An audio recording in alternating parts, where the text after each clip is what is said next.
كل سنة وانتم طيبين، رمضان كريم عليكم وعلينا وعلى الأمة الإسلامية وعلى كل الناس يا رب.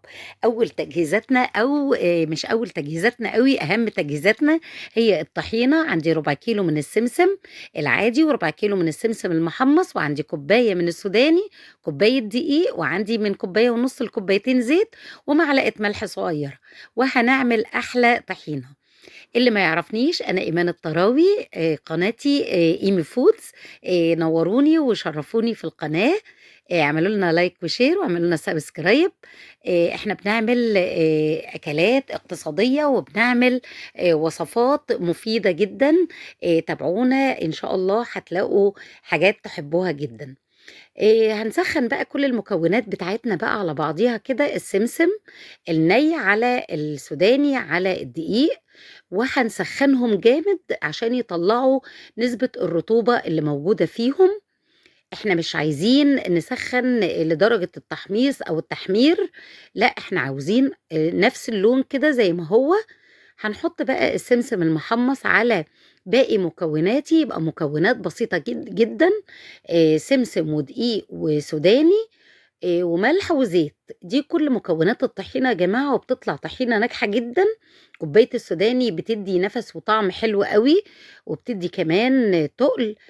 كوباية الدقيق مهمة جدا، محدش يقول لي أنا عملتها من غير الدقيق ودت النتيجة المرضية. لا احنا عايزينها زي بتاعت بره، بالعكس بقى دي كمان هتبقى أحلى.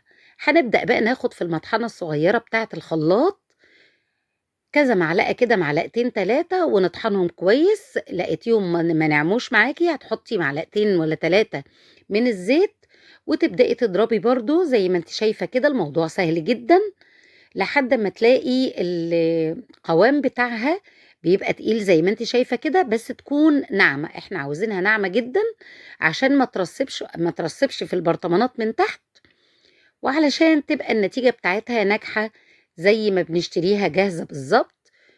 وفري ودبري لبيتك. الحياة بقت غالية جدا وكل حاجة بقت غالية. كيلو الطحينة عدى 120 جنيه. فليه؟ عشان ايه ان احنا ما نعملهاش في البيت، نعمل كل حاجتنا في البيت.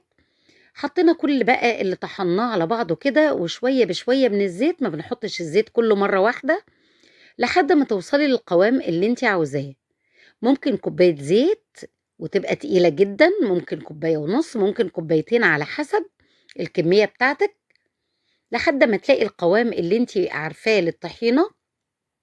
حطيت كده في برطمانين. البرطمان الخيامية ده برطمان بشاليمو بتشرب فيه عصير، فلقيته مفتوح من فوق كده، فغيرته بالبرطمان التاني او غطا اخضر ده. البرطمانات عندك موجودة في البيت.